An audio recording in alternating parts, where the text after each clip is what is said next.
अंतर मन में ज्योति जगा लो, होगा दूर अंधेरा।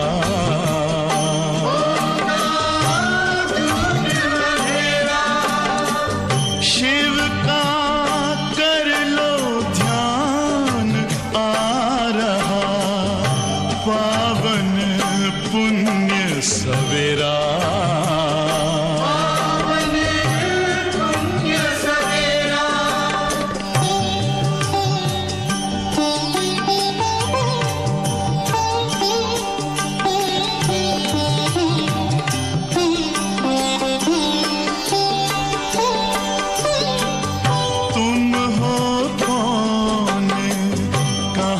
से आए अपने आप को जानो,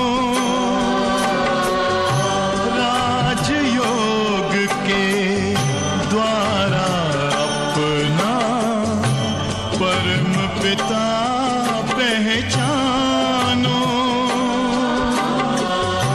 इसी राजपथ पर चलकर पालो अपना बसेरा।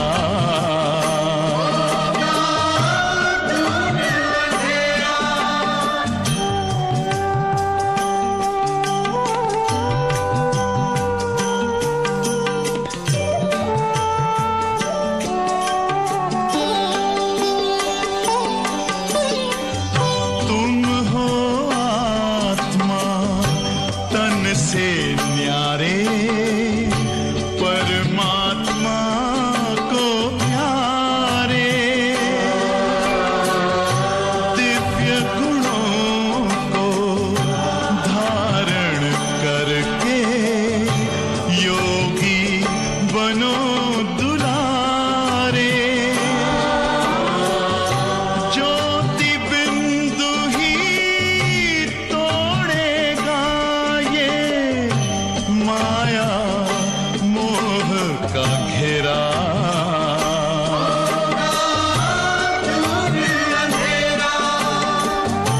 अंतर मन में ज्योति जगा लो, होगा दूर अंधेरा।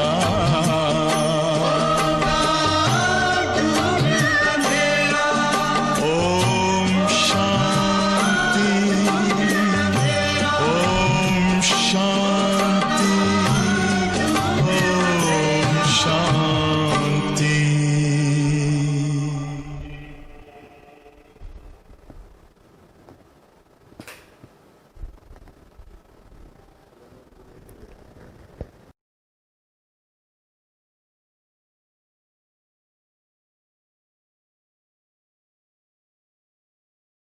ओम शांति। मुरली की तारीख है 25/7/2020। बाबा ने हम बच्चों को मुरली के अंदर बार बार देही अभिमानी रहने की अभ्यास प्रैक्टिस करने की समझाने दी है। बच्चे देही अभिमानी बनते जाओ, ज्यादा से ज्यादा आत्माभिमानी स्थिति रहे, क्योंकि उसी में ही बाबा की याद रहती है। हम देखते हैं कि देह अभिमान के संस्कार इतने हमारे पक्के हैं, देह अभिमान में आने की मेहनत नहीं करनी पड़ती है। बिना मेहनत 1 सेकंड भी नहीं लगता है देह अभिमान में आने के लिए, परंतु देही अभिमानी स्थिति बनाने को कितना समय जाता है। इसीलिए हमें उसका टाइम टेबल बनाना पड़े, तब जाकर के हमारी उसमें प्रगति हो सकती है। जैसे मान लो आज दिन भर के अंदर ट्रैफिक कंट्रोल के गीत बजते हैं, 1.5 मिनट का साइलेंस का गीत बजता है, तो अगर हम ये लक्ष्य रखते हैं कि उस समय कैसे भी करके कोई भी काम करते हो, वो काम छोड़ करके हमें बाबा की याद में बैठना है और ये प्रैक्टिस करनी है। तो उससे देखा गया है कि बहुत ही फायदा होता है। चाहे हम 1.5 मिनट के गीत में बैठे या 3 मिनट वाले गीत में बैठे, क्योंकि बाद में उसका प्रभाव काफी समय चलता है। तो इसीलिए ये जो बीच में विधि बनाई गई है, ये बहुत सिद्धि प्राप्त करने वाली विधि है। कई बच्चे उनका पालन अभी ऑफिशियली नहीं करते, उसको गंभीरता से नहीं उठाते हैं। चलो गीत बजता है, बजने दो, वो तो रोज ही बजते रहते हैं। नहीं, अगर हमें देही अभिमानी रहने की ज्यादा से ज्यादा प्रैक्टिस करने में मदद चाहिए तो हम इसकी मदद ले सकते हैं। ये अनुभव कहता है। एक बार मुझे याद है, दादी गुलजार जी का क्लास चल रहा था। तो दादी जी बताते रहते हैं कि कैसे हम सभी दिन भर में कितनी बार तो पानी पीते हैं, 8-10 बार हो जाता होगा। फिर 2-3 बार चाय, दूध, कॉफी आदि पीते हैं। फिर हम 2 टाइम भोजन करते हैं। नाश्ता कोई 1 टाइम, कोई शाम को, ऐसे 2 बार भी करते हैं। कुछ ना कुछ फल भी खा लेते हैं। तो जितनी भी बार हमारे मुख में कुछ भी जाता है, तो हम ये लक्ष्य रखें कि पहले मैंने बाबा को याद किया। दादी जानकी ने बहुत अच्छे 4 शब्द हम बच्चों को सिखाए। मेरा बाबा, मीठा बाबा, प्यारा बाबा, शुक्रिया बाबा। अगर हम उतना भी याद करके जितनी बार हम पानी पिए, चाय कॉफी पिए, भोजन खाएं, नाश्ता लेवे, फल लेवे, अगर वो भी उस समय हमने याद किया तो उसकी भी हमको बहुत मदद मिलती है। तो ऐसे अलग अलग ढंग से हमें अपनी प्रगति के लिए ये प्लान करना बहुत जरूरी है और उसको प्रैक्टिकल रूप देना बहुत जरूरी है। आज एक मुरली के अंदर बाबा आत्माभिमानी बनने के लिए कितनी पॉइंट्स देते हैं। और आज हम देखें कि दिन भर के अंदर मेरी वो स्थिति कितना समय रहती है। 1-2 दिन पहले ही बाबा ने कहा कि 8 घंटा कम से कम तुम्हारी देही अभिमानी स्थिति रहनी चाहिए, तब तुम बच्चे कर्मातीत अवस्था को पाएंगे। तो इसीलिए उसके ऊपर हम अंडरलाइन करें, अटेंशन दे, अभ्यास करें। बाबा का साथ और बाबा की मदद तो है ही, तो सफलता तो हम बच्चों की है ही है। फिर आज बाबा ये भी बात बता रहे कि बच्चे ये सत्संग कॉमन सत्संग नहीं है, क्योंकि ये सत्संग के साथ पढ़ाई है। बाबा पढ़ाते हैं और पढ़ाई है तो एम एंड ऑब्जेक्ट भी है। दूसरे जो दुनिया में सत्संग के नाम से सब चलता है, वहां कोई पढ़ाई नहीं है, कोई लक्ष्य नहीं है। हम बच्चों के पास लक्ष्य है, हमें क्या बनना है, हमें इस पढ़ाई से क्या प्राप्ति होती है, क्या मर्तबा प्राप्त होता है।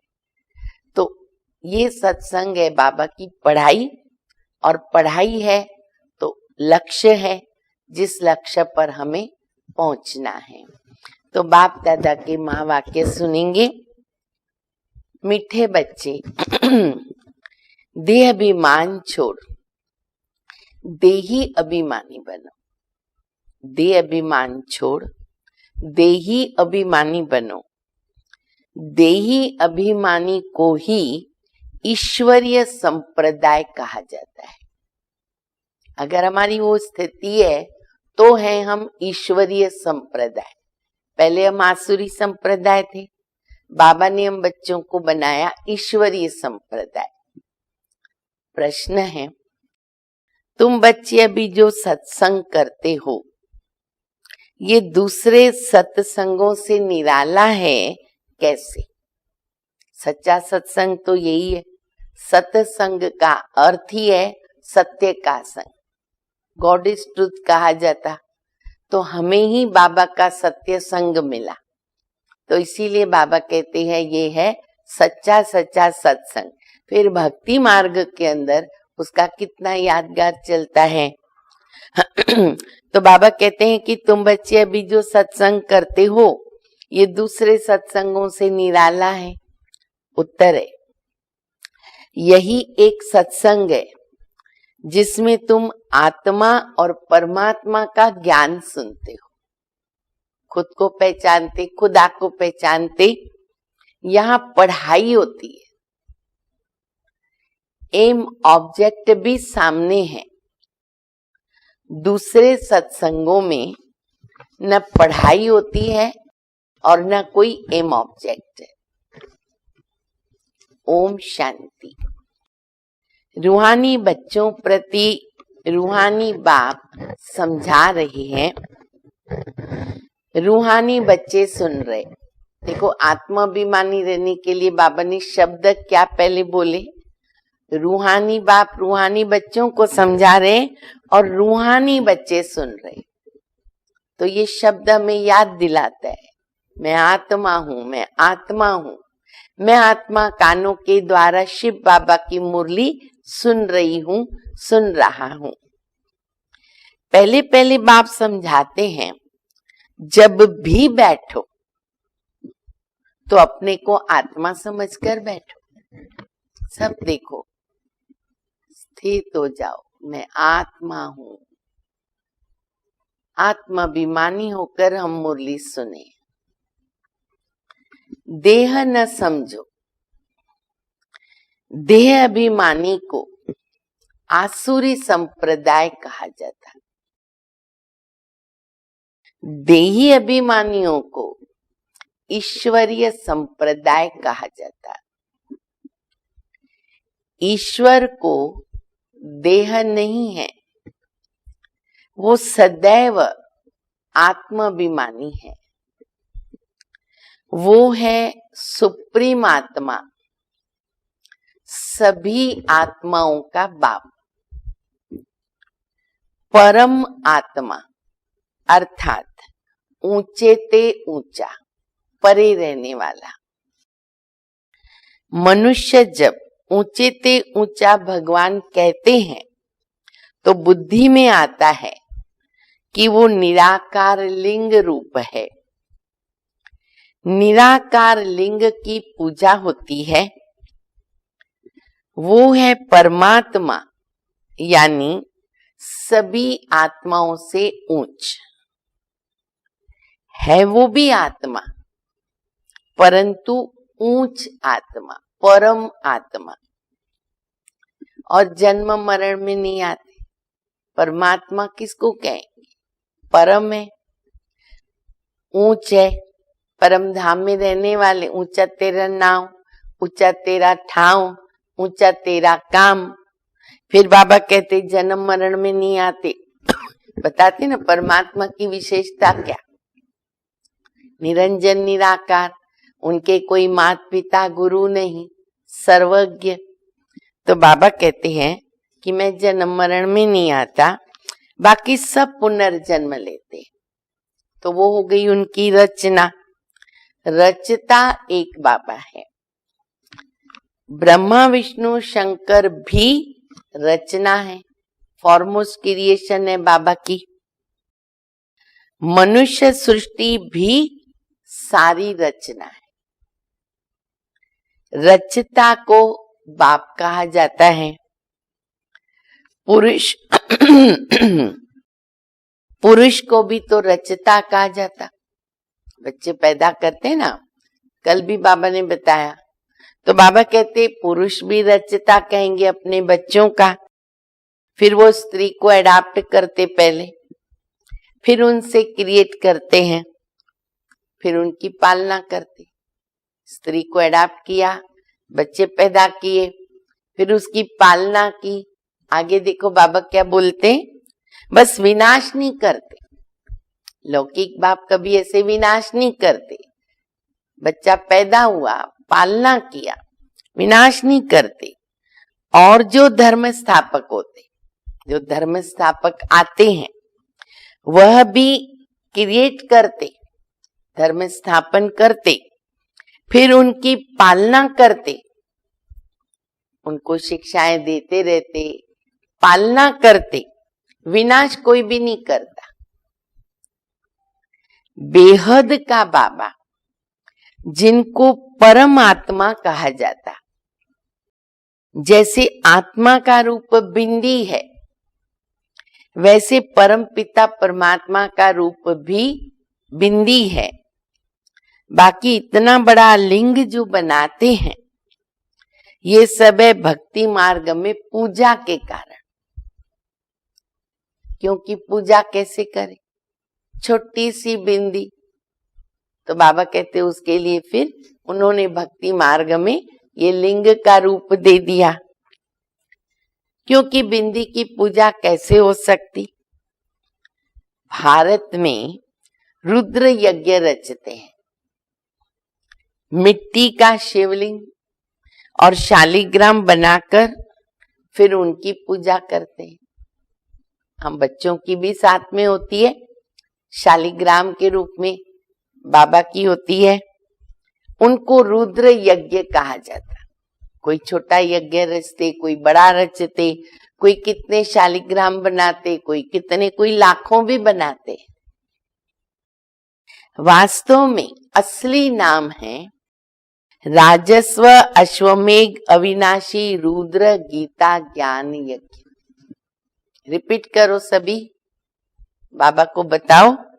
बाबा जो असली नाम बता रहे हैं, राजस्व अश्वमेघ अविनाशी रुद्र गीता ज्ञान यज्ञ। शुरू में दादियां बताती है ना कि ओम मंडली, तब ये फिर उसके बाद नाम रहता था राजस्व अश्वमेघ।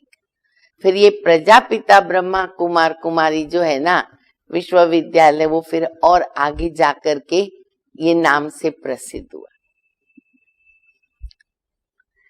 जो शास्त्रों में भी लिखा हुआ है, ये राजस्व अश्वमेघ अविनाशी रुद्र गीता ज्ञान यज्ञ शास्त्रों के अंदर भी ये आता है।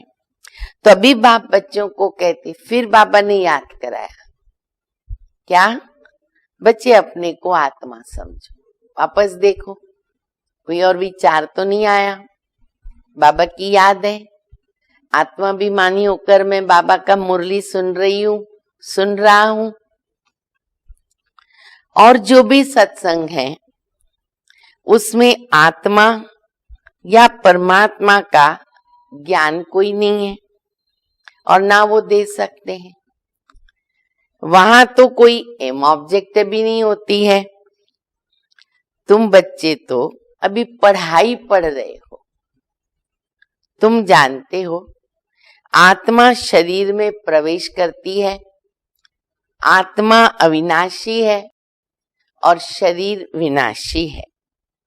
शरीर के द्वारा पाठ बजाती है। आत्मा तो अशरीरी है ना, शरीर मिलता है तो वो पाठ बजाती है। तो अविनाशी आत्मा है, चैतन्य शक्ति आत्मा है। कहते भी न नंगे आए हैं और नंगे जाना है, खाली हाथ आए हैं और खाली हाथ जाना है।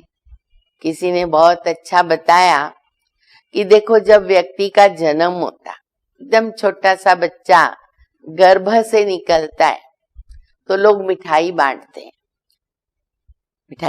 हैं ना। फिर जब व्यक्ति की मृत्यु हो जाती है तो उसके पीछे श्राद्ध खिलाते हैं। तो श्राद्ध में भी क्या करते, खीर खिलाते हैं, वो भी मीठा है। लेकिन वंडर ये है कि जिस आत्मा ने जन्म लिया, न वो उस समय मिठाई खा सकती है और न वो श्राद्ध में खीर खा सकती है। दोनों समय वो व्यक्ति हाजिर नहीं होता। तो जब जन्म लिया तब नहाया, स्नान किया जाता, पहले उनको थोड़ा साफ किया जाता और गए नहलाया जाता। तो खाली हाथ आए, नंगे आए, नंगे जाना, अशरीरी आए, अशरीरी जाना। लेकिन थोड़ा समय के लिए जो आत्मा को ये शरीर मिला, देखो कितना अटैच हो जाते हैं, कितने हम लगाव में आ जाते हैं, कितना हमारा मोह पड़ जाता है शरीर के अंदर। बाबा कहते हैं बच्चे डिटैच हो जाओ, इस शरीर की आत्मा के बिगर कोई वैल्यू नहीं है, वैल्यू है आत्मा की है, मुर्दे की कोई वैल्यू नहीं। तो अशरीरी बनने का आज सारा दिन ज्यादा से ज्यादा अभ्यास करो। और जैसे हमने आपको अपना अनुभव बताया कि जो भी ये ट्रैफिक कंट्रोल आदि आदि बीच बीच में विधि चलती है, इस विधि को अपनाओ, गंभीरता के साथ उस समय अभ्यास करें, बहुत अच्छी मदद मिलती है। तब करण करावनहार बाबा याद आता, क्योंकि बाबा ही हमें चला रहा है, बाबा सुला रहा है, बाबा खिला रहा है, बाबा पिला रहा है। एक बहुत अच्छी छोटी सी कहानी याद आती है, आपको सुनाती हूँ। एक बार एक राजा भ्रमण करने निकला, तो रास्ते में देखा एक छोटा बच्चा था 8-10 वर्ष का, वो मिट्टी के खिलौने बना रहा था।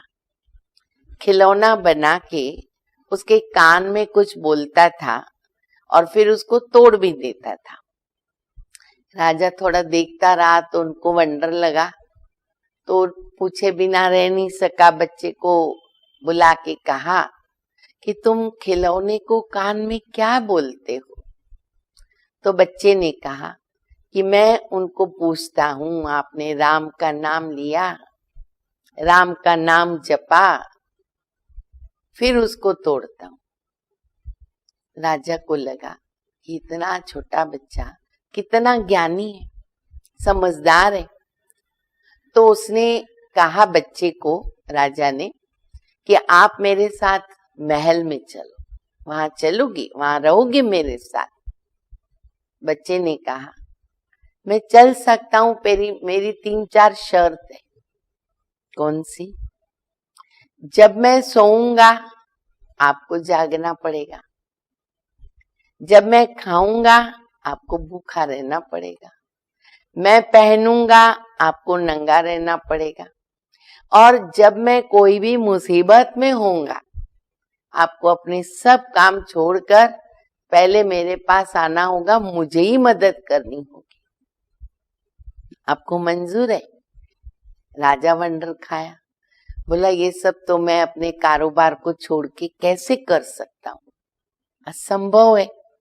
तो बच्चे ने कहा फिर मैं क्यों चलूं, क्योंकि जो भगवान है, जिस भी रूप में वो मानता हो, राम हो, जो भी हो, जो भगवान है, ईश्वर है, जब मैं सोता हूं ना तो वो जागता है, जब मैं खाता हूं तो वो भूखा रहता है, और जब भी मेरे पास मुसीबत आती है ना, वो मेरे साथ ही होता है, मुझे मदद करता है।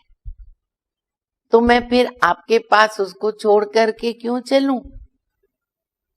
कितना इस कहानी से हम बच्चों को सीख मिलती है। बाबा कहते बच्चे मेरे साथ सारा दिन चलो, खाओ पियो उठो बैठो सो जागो, बाबा को साथ में रखो, टेंशन भी बाबा को दो, सब कुछ जिम्मेवारी भी बाबा को दो, बाबा को साथ रख के सब काम करो, चुटकी में काम होगा, व्यवस्थित होगा, सफलता को प्राप्त करेंगे, निश्चिंत रहेंगे, खुशी रहेगी, शक्ति मिलेगी, सब कुछ बाबा देख लेता है। लेकिन इतना निश्चय बाबा में अति आवश्यक है, बाबा से इतना प्यार और बाबा में उतना निश्चय, एक बल एक भरोसा। अवश्य बाबा हमारे कार्य करता है, ये हर एक बच्चे को अनुभव भी है, लेकिन किसको कम किसको ज्यादा है। हमें ये ज्यादा अनुभव करना है कि निरंतर बाबा को मैं मेरे साथ रखूं। सचमुच बाबा हमें बहुत अच्छी तरह फूलों की तरह पालता है, कैसे हमारे कार्य हो जाते पता भी नहीं चलता। तो इसीलिए जितना अभ्यास करेंगे आत्माभिमानी बनने का, उतना बाबा की याद रहेगी, उतना बाबा के साथ का अनुभव हम करते रहेंगे। तो बाबा कहते हैं कि आत्मा शरीर छोड़ के जाती है, शरीर ही आया शरीर ही जाना। शरीर धारण किया, फिर शरीर छोड़कर नंगे जाना है, शरीर तो लेके नहीं जाना। ये बात तुम बच्चों को बैठ समझाते हैं, यह भी बच्चे जानते हैं। भारत में सतयुग था तो देवी देवताओं का राज्य था, एक ही धर्म था। ये भी भारतवासी नहीं जानते हैं। बाप को जिसने नहीं जाना तो उसने कुछ भी नहीं जाना। प्राचीन ऋषि मुनि भी कहते थे कि हम रचता रचना को नहीं जानते हैं। रचयिता है बेहद का बाबा, और वही हमें रचना के आद मध्य अंत को नॉलेज देते, ज्ञान देते, और वही जानते हैं। आदि कहा जाता शुरू को, मध्य बीच को। आद में है सतयुग जिसको दिन कहा जाता, फिर मध्य से अंत तक रात होती,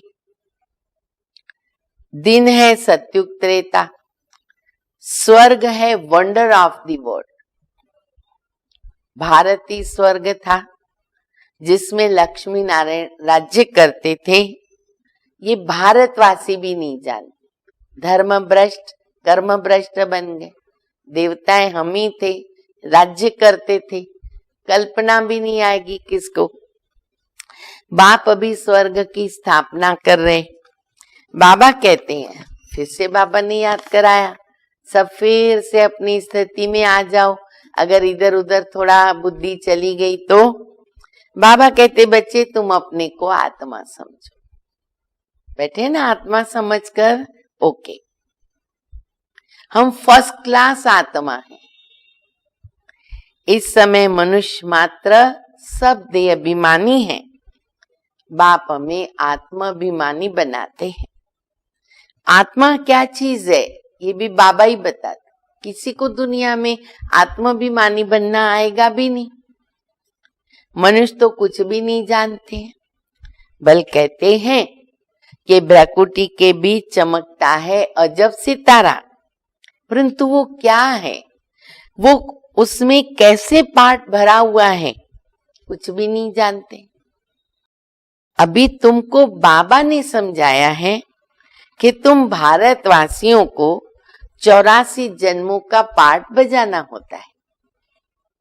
भारत ऊंच खंड था, जो भी मनुष्य मात्र है उनका ये तीर्थ है। क्या, कौन तीर्थ है, कौन सा स्थान? भारत, भगवान का बर्थ प्लेस, तीर्थ है। सर्व की सदगति करने बाबा यहाँ आते, इसलिए तो भारत की कितनी सबको अट्रैक्शन होती है। रावण राज्य से लिबरेट करके बाबा गाइड बन के ले जाते। मनुष्य तो बस ऐसे ही कह देते हैं, जानते तो कुछ भी नहीं। भारत में पहले देवी देवता थे, उन्हों को फिर पुनर्जन्म लेना पड़ा। भारतवासी देवता सो क्षत्रिय सो वैश्य सो शूद्र पुनर्जन्म लेते हैं ना। इस नॉलेज को पूरी रीत समझने में 7 रोज लगते। इसलिए बाबा कहते, बाबा का जो भी पूरा ज्ञान है उसके लिए 7 दिन में बहुत कुछ समझ में आ जाता। पतित बुद्धि को पावन बनाना है। ये लक्ष्मी नारायण पावन दुनिया में राज्य करते थे ना, इन्हों का ही राज्य भारत में था। और तो कोई धर्म था नहीं उस समय, एक ही राज्य था। भारत कितना सॉल्वेंट था, हीरे जवाहरों के महल थे। सतयुग का बाबा वर्णन कर रहे, देवताओं का राज्य, एक धर्म। फिर बाबा कहते सॉल्वेंट, हीरे जवाहरों के महल। फिर रावण राज्य में पुजारी बन गए। फिर भक्ति मार्ग में ये मंदिर आदि बनाएंगे। सोमनाथ का मंदिर था ना, बाबा कहते हैं कि सोमनाथ का मंदिर था, अभी एक मंदिर तो उस समय नहीं होगा, बहुत सारे मंदिर होते हैं। यहाँ भी शिव के मंदिर में इतने तो हीरे जवाहर थे जो मोहम्मद गजनवी ऊंट भर कर के लेके गया, तो बाकी सब तो कितना होगा, इतने माल थे। ऊंट तो क्या, कोई लाखों ऊंट भी लेके जावे ना तो भी भर नहीं सकते, कितना बाबा दे रहा है। बाबा कहते लाखों ऊंट भी भर देवे ना तो भी वो कम नहीं होगा, इतना बाबा दे रहा है। कमाल है बाबा की। सतयुग में सोने हीरे जवाहरात के अनेक महल थे, एक दो नहीं, अनेक महल थे। मोहम्मद गजनवी तो अब भी आया द्वापर में, द्वापर में भी कितने महल आदि होते हैं। शुरुआत में तो बहुत होते हैं ना, देखो अभी निशानी चल दी आई है, वो फिर अर्थक्वेक में अंदर चले जाते हैं। रावण की कोई सोने की लंका नहीं होती है।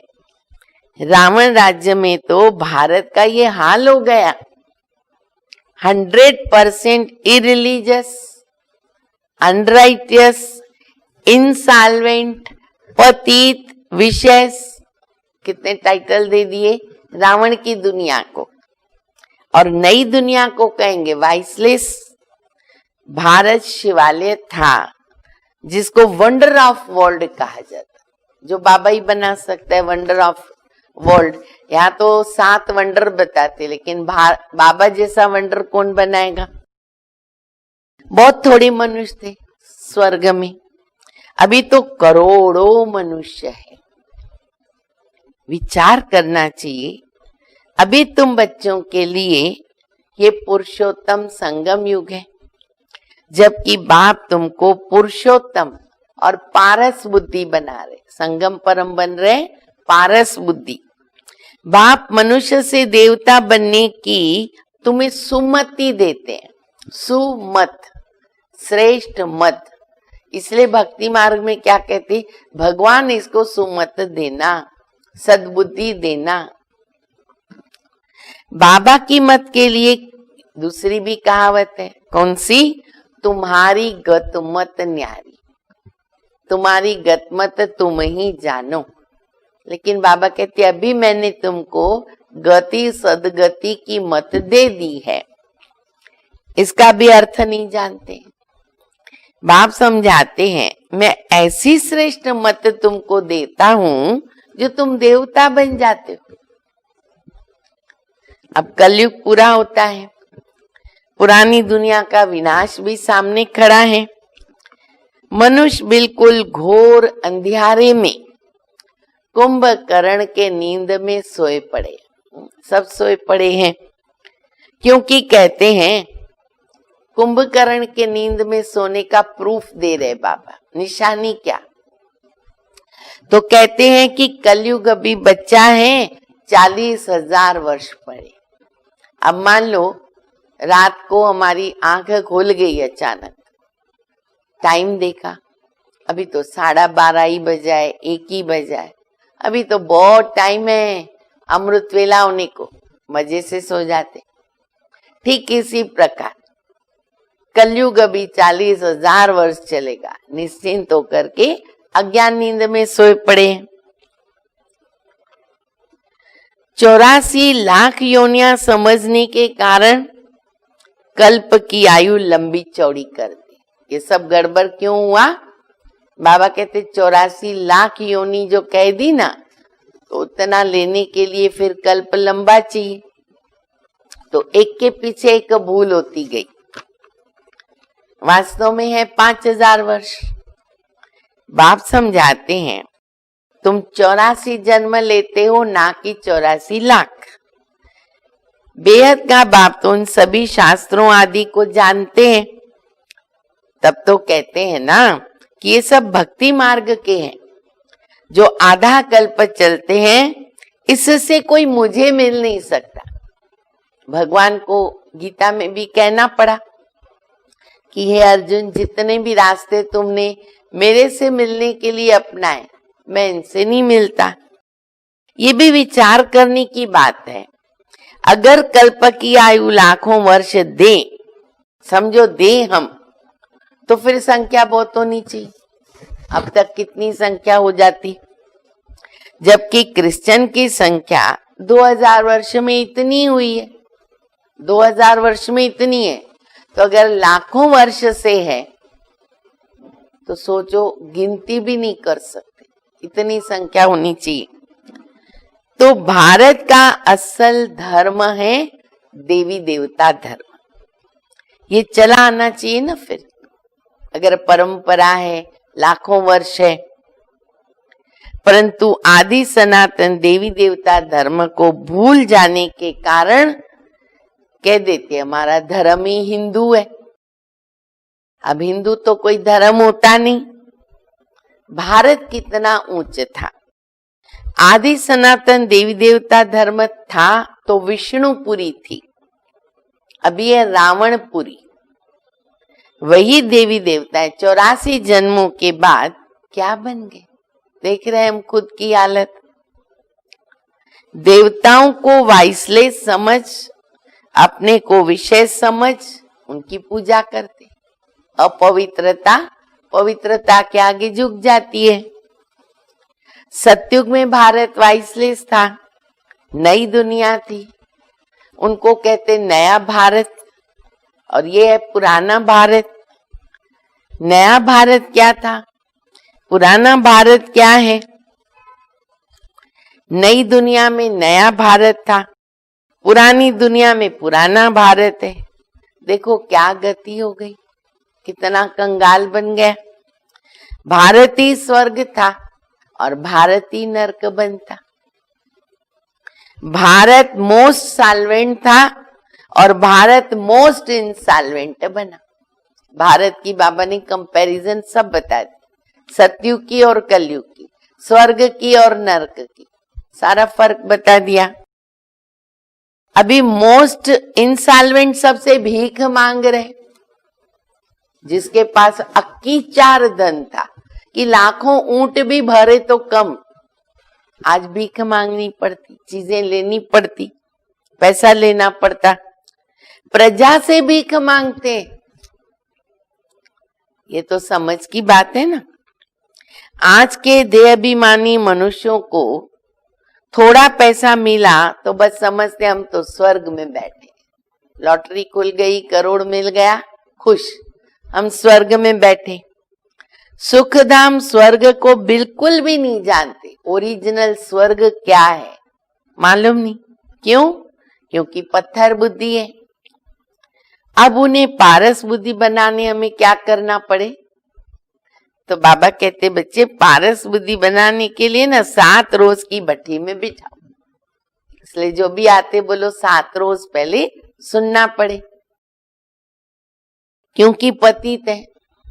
पतित को यहाँ तो बिठा नहीं सकते, यहाँ पावन ही रह सकते। बाबा के सामने तो पावन, और पहले तो छोटा सा मधुबन था ना, कोई बाहर के लोग तो आते ही नहीं थे। अभी उनकी सेवार्थ कॉन्फ्रेंसेस, सम्मेलन, पता नहीं क्या क्या प्रोग्राम होते हैं, तो अज्ञानी लोग आ जाते, लेकिन बाबा के सामने तो नहीं आएंगे। यहाँ पावन ही रह सकते, पतित को अलाउ नहीं कर सकते। तुम अभी पुरुषोत्तम संगम युग पर बैठे हो, जानते हो कि बाबा हमको ऐसा पुरुषोत्तम बना रहे। ये सच्ची सत्यनारायण की कथा है। रोज बाबा बता रहे आजकल, ये बाबा की मुरली, बाबा का ज्ञान है, सत्यनारायण की कथा। सत्य बाप तुमको नर से नारायण बनने का राजयोग सिखा रहे। ज्ञान सिर्फ एक बाबा के पास है, इसलिए बाबा को कहेंगे ज्ञान का सागर, शांति का सागर, पवित्रता का सागर। ये एक ही बाबा की महिमा है, सागर उन्हीं को कहेंगे। दूसरे कोई की महिमा ये तो नहीं हो सकती। देवताओं की महिमा अलग है, परमपिता परमात्मा शिव की महिमा अलग है। देवता है सर्वगुण संपन्न, 16 कला संपूर्ण, जो संपूर्ण है वो अपूर्ण भी बनता। और बाबा है सागर, बेअंत, वो बाप है। कृष्ण को तो बाप नहीं कहेंगे ना, तो फिर वो भगवान कैसे ठहरा? तो अभी भगवान कौन ठहरा? अभी भी भारतवासी मनुष्यों को पता ही नहीं है। कृष्ण भगवानुवाच्य कह देते हैं, वह तो पूरे 84 जन्म लेता है। सूर्यवंशी से चंद्रवंशी, वैश्यवंशी, शूद्रवंशी। मनुष्य हमसो का अर्थ भी नहीं समझते। हम आत्मा सो परमात्मा कह देते, कितना रॉन्ग है। आत्मा सो परमात्मा, परमात्मा सो आत्मा, फिर काय के लिए शांति चाहिए? तो बाबा कहते समझते ही नहीं है। हम सो का अर्थ बाबा बता रहे। अभी तुम समझते हो भारत की चढ़ती कला और भारत की उतरती कला कैसे होती है।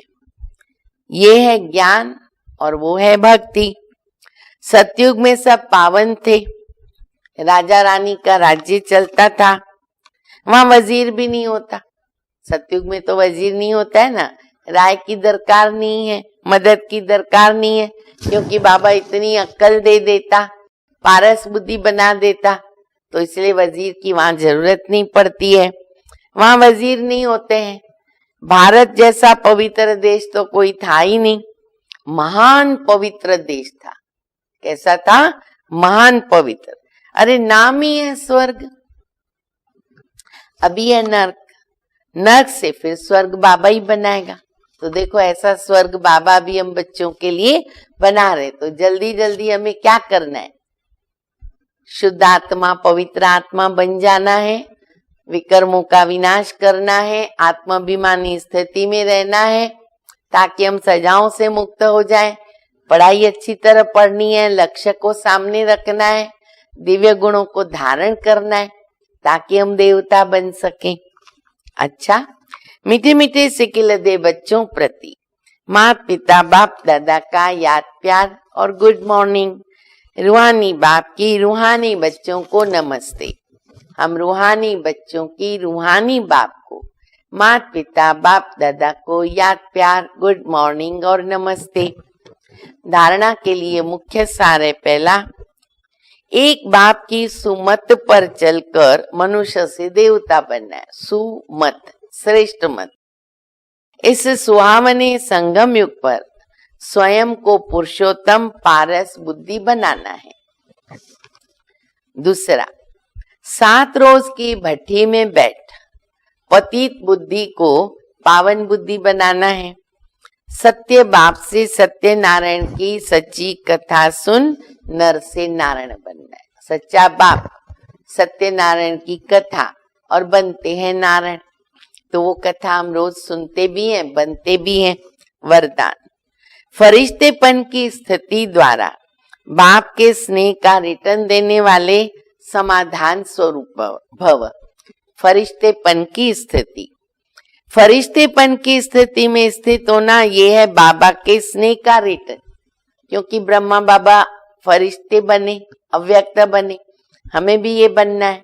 ये बने माना हमने बाबा को रिटर्न दिया। ऐसा रिटर्न देने वाले समाधान स्वरूप बन जाते हैं। समाधान स्वरूप बनने से स्वयं की व अन्य आत्माओं की समस्याएं स्वतः ही समाप्त हो जाती। तो अब ऐसी सेवा करने का समय है, लेने के साथ देने का समय। बाबा से जरूर लेवे, आत्माओं को देते जाए, फरिश्ता देता जाता है। इसलिए अभी बाप के समान उपकारी बन, पुकार सुनकर अपने फरिश्ते रूप के द्वारा उन आत्माओं के पास पहुंच जाओ और समस्याओं से थकी हुई आत्माओं की थकावट उतारो। ठीक है ना? अच्छा, स्लोगन है, व्यर्थ से बेपरवाह बनो, मर्यादाओं से नहीं। बहुत अच्छा स्लोगन है, व्यर्थ से बेपरवाह, मतलब व्यर्थ के चक्कर से छूट जाए, उसकी परवाह भी न करे, पर मर्यादाओं का ध्यान दे, मर्यादा का उल्लंघन न हो। तो व्यर्थ से बेपरवाह बनो, मर्यादाओं से नहीं। अच्छा, ओम शांति।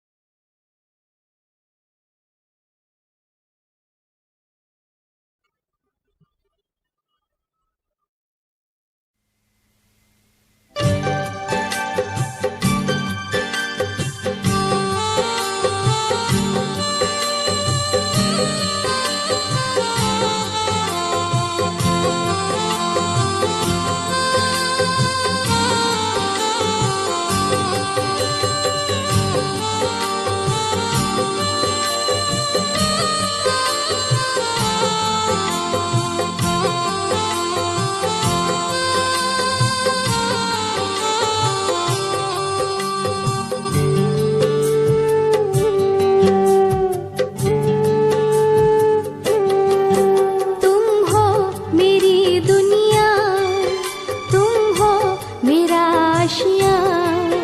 तुम हो बाबा दिल की धड़कन गाती जिंदगानियाँ।